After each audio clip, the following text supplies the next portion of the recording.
আলুর মেলা। আসসালামু আলাইকুম বন্ধুরা। আলু উৎসব 2025 দেখেন প্রচুর মানুষ। আসলে আলু তো আলুর চিপস, আলুর থেকে তৈরি অনেক ধরনের পণ্য পাওয়া যায়। নারী পুরুষ দেশি বিদেশি প্রচুর মানুষ এসেছেন এবং বিদেশি অনেক প্রতিষ্ঠান কিন্তু এখানে আসছে, অংশগ্রহণ করছে। আমরা ঘুরতে ঘুরতে দেখতে পাচ্ছি আমাদের জয়ীস স্যারকে। স্যার আসসালামু আলাইকুম। ওয়ালাইকুম আসসালাম। স্যার কেমন আছেন? আলহামদুলিল্লাহ ভালো স্যার আছি। এই আলু মেলায় আসছেন, আলু উৎসবে। হ্যাঁ, নিশ্চয়ই আলু তো আমাদের মানে খাবারের একটা অন্যতম উপাদান এবং আলু আলু ছাড়া তো কোনো কিছুই তৈরি হয় না। বিশেষ করে তরকারি রান্না করতে গেলে আলুর দরকার হয়। আলু মেলায় আসার উদ্দেশ্য যে আলু ফেস্টিভ্যাল যেটা হচ্ছে 2025 বাংলাদেশ কোল্ড স্টোরেজ অ্যাসোসিয়েশন আয়োজন করেছে, এটা শুনে আসলাম। তো আমার কাছে যেটা ভালো লেগেছে যে এখানে প্রায় শতাধিক স্টল আসছে। আলুর বহুমাত্রিক ব্যবহার, আলুর বীজ, আলুর খামার ব্যবস্থাপনা, বিভিন্ন ধরনের কোল্ড স্টোরেজ এবং আলুর যে বহুমাত্রিক মানে ব্যবহার, বিশেষ করে কৃষি পর্যায়ে আর যারা আলু চাষ করে, আলুর কৃষক এবং আলু যারা উৎপাদন করে, আলু যারা বাজারজাত করে, তারপরে আলুর সঙ্গে সম্পৃক্ত যারা ইন্ডাস্ট্রি, অনেকটা আমি দেখলাম। এটা আমার একটা আগ্রহ, যেহেতু আমি কৃষিভিত্তিক বিষয়গুলোকে পছন্দ করি। আমি দেখছি যে সামনে মিল্ক সিড দেখা যাচ্ছে। মালিক সিড, হ্যাঁ, মালিক সিড আছে, এবার আছে মালিক সিড, আছে রংপুর ডিভিশনাল পটেটো এক্সপোর্টার, তারপর কিষান এগ্রো, সামনে হ্যাঁ কিষান। কিষান দেখা যাচ্ছে। বাংলাদেশ ইসলামী লাইফ ইন্স্যুরেন্স দেখা যাচ্ছে লিমিটেড, তাদেরও রয়েছে অনেক এটা প্রতিষ্ঠান কিন্তু এখানে। বাংলাদেশের যে এগ্রিকালচার রিসার্চ ইনস্টিটিউট বা হ্যাঁ, বিআরআই, বাংলাদেশ কৃষি গবেষণা প্রতিষ্ঠান, কিছু গবেষণা ইনস্টিটিউট। Sir institute. দেখেন এই যে আপনি যেটা বললেন না, যে সেটা আমি বলছি যে অনেক আমি কোম্পানি, দেখছি যে অনেক হ্যাঁ, প্রোডাক্ট। আমরা দেখছি যে আলুর থেকে যেগুলো তৈরি হয়, যেমন আলুর আমরা শুধুমাত্র মনে করি যে আলু দিয়ে চপ হয় বা আলু দিয়ে তরকারি হয়, কিন্তু আলুর থেকে আরো অনেক ধরনের খাবার তৈরি হয়। আলু থেকে মিষ্টি হয়, আলুর থেকে পরোটা হয়, আলুর বিভিন্ন ধরনের হালুয়া তৈরি হয়, তারপরে আলু থেকে পিঠাও তৈরি হয়, আলুর পিঠা হয়, আলু থেকে কেক হয়, নকশি পিঠা হয়, বিভিন্ন ধরনের লুচি তৈরি হয়, মিষ্টি আলুর থেকে নিমকি তৈরি হয়, তারপর হচ্ছে আলুর চিপস ছাড়াও আলুর পায়েস তৈরি হয়, রসগোল্লা, আলুর রসমালাই, আলুর রসমালাই হয়, রসগোল্লা আলুর হয়। পায়েস, এই এই ধরনের বহু মানে মিষ্টি আলু রসগোল্লা। মিষ্টি খাবার যে আলু থেকে হয়।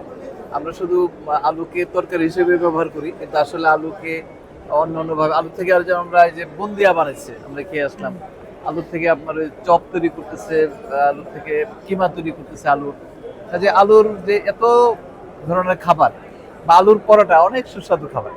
তো আমরা এই মেলাতে আলুর থেকে যে বাইরে থেকে চিপস এবং আলুর থেকে ফ্রেঞ্চ পাই, সেগুলো এখানে করছে আমাদের দেশের কিছু কিছু প্রতিষ্ঠান।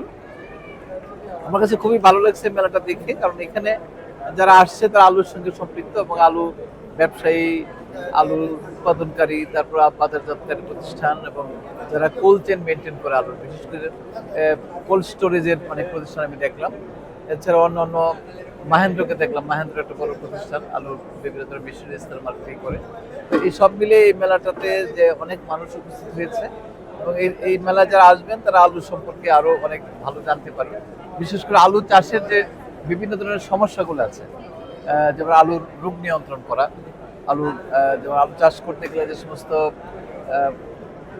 পেস্ট বা পোকামাকড় যেগুলো আলুর ক্ষতি করে বা আলুর যে সমস্ত ভাইরাস, সেগুলো মানে নিয়ন্ত্রণ করতে গেলে যে পরামর্শের দরকার, সেগুলোর জন্য কিন্তু এখানে অনেক ধরনের প্রতিষ্ঠান আসছে এবং তারা আলু উৎপাদন করতে গেলে আলুর যে ব্যারিয়ারগুলো, বাধাগুলো, সেগুলো কিভাবে দূর করা যায় সেই মেশিনারিজ এবং খরচ কমানোর জন্য বা ভালো সিড কোম্পানি যেগুলো রয়েছে, যেমন ধরেন আপনি সুপ্রিম সিড সহ অনেক এসএআই কে আমি দেখলাম, তাদের অনেকগুলি প্রতিষ্ঠান, তাদের জেনেটিক্স আসছে, ব্রাক আসছে।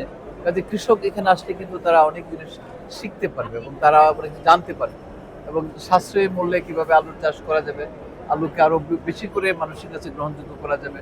এবং আলুকে আমরা অনেক সময় দেখছি এটা ছিল যে আলু খেলে ভুঁড়ি হয়, এই কথাটি সত্য নয়। আসলে আমাদের কার্বোহাইড্রেট জাতীয় খাবার, এটা খাদ্যের মধ্যে অনেকগুলি উপাদান থাকে খাদ্যের, যেমন আমরা আমিষ, কার্বোহাইড্রেট, ফ্যাট, অন্যান্য ভিটামিন মিনারেল যেগুলো, বাট আলু হলো কার্বোহাইড্রেট জাতীয় খাবার। বাট এর থেকে আমাদের যে আমরা যেমন ধান থেকে চাল হয়, গম থেকে যেমন আমরা আটা বা ময়দা হয়, আলু থেকেও কিন্তু এরকম বিকল্প খাবার হচ্ছে এখন এবং আলু আমাদের খাবার অত্যাবশ্যক অংশ। এটা জেনে আমি এটা দেখলাম যে আলু মেলা হচ্ছে, যেন আমি দেখতে আসলাম যে আলু আসলে এইখানে আসলে মানে কিছু জানতে পারবে, যেন আগ্রহ থেকে এখানে আসছি।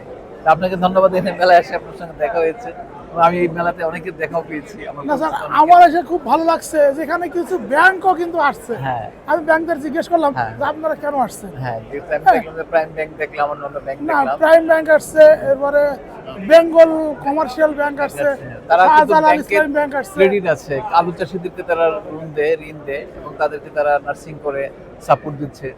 বিশেষ করে আমাদের আলু অধ্যুষিত এলাকা মুন্সিগঞ্জ বা বগুড়া, উত্তরবঙ্গে কিন্তু আলুর চাষ হয়।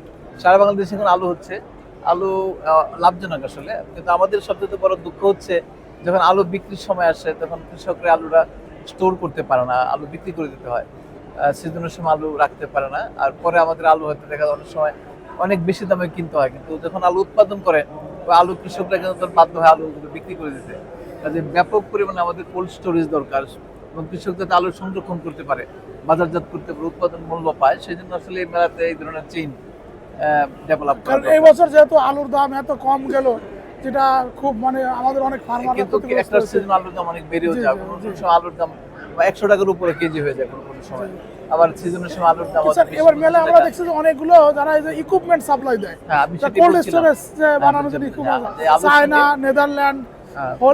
অনেকগুলো দেশ থেকে কিন্তু আসছে। অনেকগুলি প্রতিষ্ঠান আসছে আর কি। বিভিন্ন প্রতিষ্ঠান তাদের কোল্ড চেইন মেনটেন করার জন্য যে সমস্ত বাংলাদেশে তাদের সোল ডিস্ট্রিবিউটর আছে, তারাও আসছে, বিভিন্ন মাদার কোম্পানিগুলি আসছে, প্যারেন্টস কোম্পানিগুলি আসছে। এতে করে কি হয়, কৃষকের সঙ্গে উৎপাদনকারীদের সঙ্গে এবং যারা মার্কেটিং করছে তাদের সঙ্গে একটা লিঙ্কেজ বন্ড হবে এবং এই আমি দেখছি মেলাটা এই যে নারী পুরুষ নির্বিশেষে কিন্তু দেখেন যে বাচ্চারা বহু আসছে। মানুষ আসছে এবং এটা মেলার একটা বড় সৌন্দর্য আর কি। বহু বহু ধরনের মানুষ আসছে, তারা তাদের যে আলুর প্রতি মানুষের যে ভালোবাসা, এটা এখানে মেলায় প্রতিফলন করছে আর কি। আমি হয়তো মনে করেছিলাম যে আলুর মেলায় যাবো, খুব সুন্দর কত লোক আর পাবো, কিন্তু আমি এসে দেখি যে আসলে শত শত মানুষ মেলায় আসছে এবং এটা একটা উৎসব মুখর পরিবেশে মানুষ, এই যে বলেছে ফেস্টিভ্যাল, পটেটো ফেস্টিভ্যাল, আসলে এটা আমার কাছে ফেস্টিভ্যালই মনে হয়েছে। কারণ বাংলাদেশে এইরকম মেলা আমি আগে হয়েছে কিনা জানি না, বাট আমি আজকেই প্রথম আসলাম এই ধরনের মেলায়। এই ধরনের মেলা আসলে জেলা শহরে উপজেলা পর্যায়ে হওয়া দরকার, বিশেষ করে আলু অধ্যুষিত এলাকা যেগুলো, যে সমস্ত জেলাতে আলু বেশি চাষ হয় এবং সেই সমস্ত কৃষকের কাছাকাছি এই মেলা নিয়ে যেতে পারলে তাহলে মানুষ আরো বেশি উপকৃত হবে।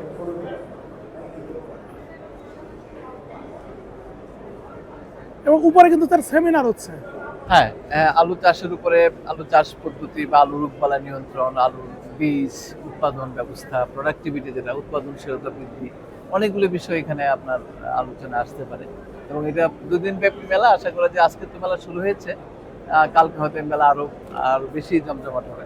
তো আমি এই মেলাটা এসে আসলে আর সত্যিই খুব আনন্দিত, আরো ভালো লেগেছে, আপনার সঙ্গে দেখা হলো, আরো আমার অনেকের সঙ্গে পরিচিত অনেকের সঙ্গে দেখা হয়েছে যে তারা যে আলুর চাষ করে এবং আলুর প্রতি যে ভালোবাসা আর কি, এটা আলু চাষিদের জন্য যেরকম আনন্দের, আমরা যারা আলু ভোক্তা আর কি, আমরা যে আলু কিনে খাই বা আলু বিভিন্ন ধরনের পণ্য আলু পছন্দ করি, আমাদের কাছে এটা অনেক পছন্দের বিষয় স্যার, আর কি। একটা কথা বলতে হয় যে আলু ছাড়া আমাদের একটা দিন চলেই না। না, আর চলেই না আসলে। তাই না? আলু আমাদের অত্যাবশ্যক অংশ, কারণ যে আমাদের আলু ছাড়া একটা দিন চলেই এবং না। আপনি দেখেন যে মাংস রান্না করবেন, আলু দিলে মাংসের টেস্ট বেড়ে যায়। আপনি কোনো ভাজি রান্না করবেন, সবজি রান্না করবেন, আলু ছাড়া আসলে কোনো কিছু হয় না, আদার মতো আর কি। তো অনেক দেশে তো মানে আসলে আলু নাকি তাদের প্রধান খাবার, ভাতের মতো। অনেক দেশে, যেমন ইউরোপিয়ান অনেক কান্ট্রি আছে যারা আলু তাদের অনেক খাবার। আমরা যেরকম আমাদের দেশে রাইসকে আর কি, ভাতকে আমরা প্রধান খাদ্য মনে করি, কোনো কোনো দেশ, পাকিস্তান তাদের দেশে গম মানে প্রধান খাবার, কিন্তু কোনো কোনো দেশ আছে যাদের আলু হয়েছে তাদের প্রধান খাবার। তো আলুর থেকে যে যেগুলো আইটেমগুলো আমরা বলছি, যে আলুর রুটি বানানো, আলুর পরোটা তৈরি করা, আলুর থেকে বিভিন্ন ধরনের আইটেম, খাবার আইটেম তৈরি করে তারা খাচ্ছে। তো এই মেলাতে অনেক ভালো ভালো সাইজের আলু দেখলাম, যে কোনো কোনো আলু হয়তো 250 গ্রাম 300 গ্রাম এরকম বড় আলু হয়ে গেছে। তো এই আমরা শুনছি যে আগামী বছরও ঠিক এই মেলাটা এরকম ডিসেম্বরে আইসা শুরু এবং এটা আয়োজন করবে। প্রত্যেক বছরে হওয়ার দরকার। আর হচ্ছে যে আমি যেটা বলবো, বিভাগীয় শহর জি এবং জেলা শহর পর্যায়ে আলুর মেলা নেওয়া দরকার। জি স্যার, আপনাকে অনেক ধন্যবাদ, অনেক সুন্দর অনেক বলেছেন। ধন্যবাদ। আমরা এই যে জয় স্যারকে পাইলাম, অনেক সুন্দর কথা শুনলাম। এখন আমরা এখানে আরো ভালো কিছু stall আলুর এ মেলা, আলুর মিষ্টি, ঘুরে ঘুরে আলুর দেখবো, চিপস। তাদের সাথে কথা বলবো।